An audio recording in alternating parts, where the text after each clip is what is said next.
Hi, I'm Rin. And I'm Katya. We're from the Commonwealth Center for Holistic Herbalism in Boston, Massachusetts. So, hello, and happy Beltane. Uh, Beltane is a fun word, and the old name there, that means bright fire. And it turns out that fire rituals are really important as a part of the Beltane celebrations. And I just have to tell you about it right away, because that included things like having newlyweds, or maybe even some oldlyweds. Go ahead and jump over a ritual fire as part of like a cleansing or like a recommitment to their vows. So that seems like fun, right? They also would drive the cattle and the livestock through smoke from huge bale fires, and that actually was not just superstition. They were actually smudging the animals. They were using that smoke to get rid of any little creature eggs and whatever else, and also just to help them with the any bacteria that they would have brought with them from close quarters over the winter. Yeah. So that's basically smudging, because they would have not had just random grasses in there, but they would have thrown some, today we'd call them antimicrobial herbs into the mix as well. So if there was ever... Smelly things like minty family stuff. Yeah. Yeah, or mugwort or sages, things like that. So if there was ever a time to smudge your house and get some of that good smoke into all the corners there, then this would be one of it. I think you just like Beltane because it's a fire holiday. I kind of like that, yeah. Yeah. So in the Wheel of the Year, this is one of the cross-quarter days. This is the peak of spring, even though today it's really chilly here in Boston. A little bit. Most folks probably think we're a little bit late with our Beltane video here, because many people celebrate this on May 1st as May Day. You know how we like to do the weird astronomical calculations thing and get it down? So for this one, Beltane, the moment, technically happened at 3:28 a.m. on May 5th this year. So that's kind of... but Beltane isn't just one day. It's not, and it's a whole season. All of these agrarian holidays are also location dependent. So when Amber and I were farming in Vermont and celebrating Beltane, we never celebrated Beltane before May 11th, because pretty much May 10th we would always have a hard frost.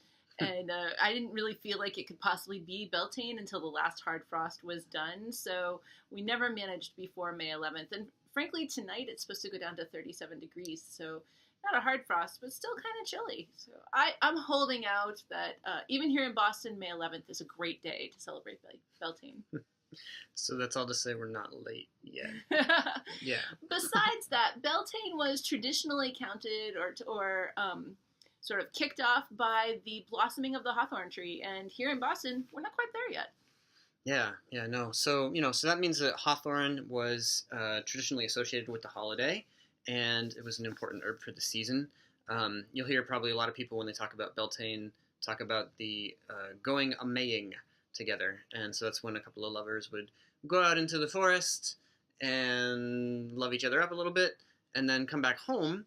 And they would bring a hawthorn branch as a sign of commitment and as a way to kind of bring that magic into the home and carry that forward. I just want to note that hawthorn has really big thorns. So sometimes they fall off. There's some precariousness in these legends, I think. You know. Just be careful when you're rolling around under the trees with your loved ones. Yeah. At any rate, there were other trees involved that were really important in these traditions, and birch and rowan were two really important ones, and also yellow flowers. And that might be because a lot of our first flowers in the spring are yellow, but of course not all of them. Lots are purple and other things too. But the yellow flowers were really important. They're fiery. Sunny. They're sunny, right? Yeah. So this might be primrose or hazel. Gorse was another one. And of course, in Boston, not all of these are blooming right now, but some of them are, at least some yellow flowers are. Yeah, so one, and we'll put up a picture of that as we go along here.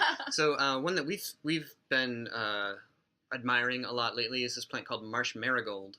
From an herbal perspective, that's not so much used in medicine, and a big reason is because it's a member of the buttercup family of plants, the Ranunculaceae. And which is his favorite thing to say. It's fun. Yeah, it's a good one. Ranunculaceae. Yeah. So Like many plants in that family, the marsh marigold contains this constituent called protoanemonin, and that's pretty well known as a toxic or as like a highly acrid kind of a substance. If you get it on your skin, it can cause itching and rashing and even blisters. And if you eat it internally, it kind of does that to you on the inside. So that can show up like nausea, vomiting, hepatitis, jaundice in some real scary cases. You know, whatever. So don't eat it, right? The fortunate thing here is that heating is going to break down those chemicals, and so you can still actually use those big leaves on marsh marigold as a pot green because the heating is going to break down the toxin, and now it's basically just yet another wonderful wild spinach. And actually, these plants were really, really important if we think about traditional ancestral lives, because in the early spring, first off, your stores through the winter were starting to run really scarce, but also you were pretty sick of turnips. And anything at all that was green was really exciting and wonderful. So people were very motivated to pretty much get any green thing that they could, toss it in a pot, cook it, just to make sure it was safe, and gobble it up. Mm-hmm. Here, a relative of marsh marigold, also in the ranuncula family, is, I hate to even say it, lesser celandine, as if that's some sort of a name, right? As if we're just going to refer to someone as lesser Sally. You know, she's not quite as Sally as Sally, she's lesser Sally. But anyway, lesser celandine. Not as small jock, but bigger than large jock. Yes. Yeah. Yeah. So if you didn't get that one, then Terry Pratchett has a book for you. Yes. Yeah. At any rate, here in Boston, lesser celandine at this point is just coming to the end of its flowering season. It's also considered invasive, just because it is very opportunistic, and if you leave space open, it will grab it right up. In our area, we find that the native violets and the nettle and other plants that are also early spring plants, they're fighting back. Well, not fighting back, but they're holding their own. Hanging out together. Even the snowdrops this year, they were solid. They were doing their thing. So I'm not sure I'm ready to vilify lesser celandine. Lesser celandine also has the protoanemonin in it, and that also has some historical uses and also some contemporary uses, in particular for hemorrhoids and wound care. Another name for lesser celandine was pilewort, so that tells you right in the name how they were working with it. Yeah.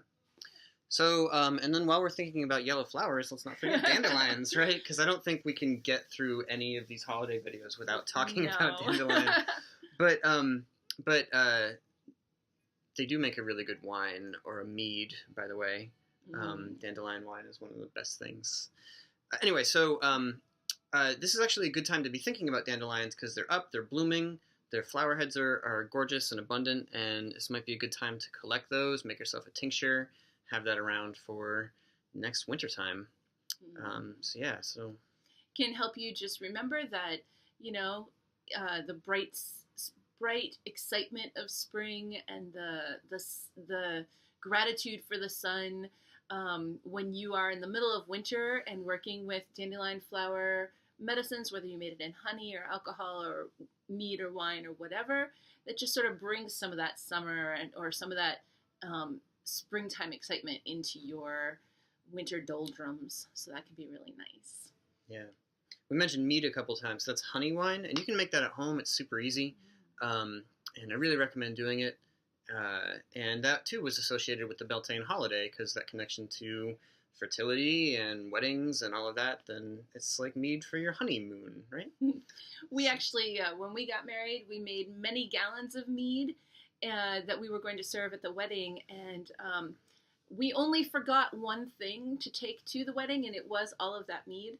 But it worked out fine. We had plenty of other things, and then we had, a couple years worth of wedding mead that we had made. So actually, go ahead and make yourself a bunch of mead for a special occasion. Then forget to take it, and then you'll have it to celebrate for a long time afterwards. Yeah. At any rate, this holiday, the Beltane holiday, has a lot of association with fertility, with marriage, even just with love and stuff, and there's a lot of reason for that. Is that this is that time of year. This is the time when, whether it's flowers or bunnies or whatever else, everything out there is fertile. And in our industrialized time, we sort of forget how important that really is. But when your life depended on a good harvest and a strong garden and plenty of rabbits to hunt so that you had meat later, then actually the fertility of the season and your investment in the fertility of the season was really, really important. It was not just worth celebrating, but also worth, praying for in whichever way you did that. Yeah. So we're trying to think a lot about flowers right now, and wonder who you've seen flowering where you grow, where, where you hang out, right? So who have you seen flowering, whether they're yellow or whatever color?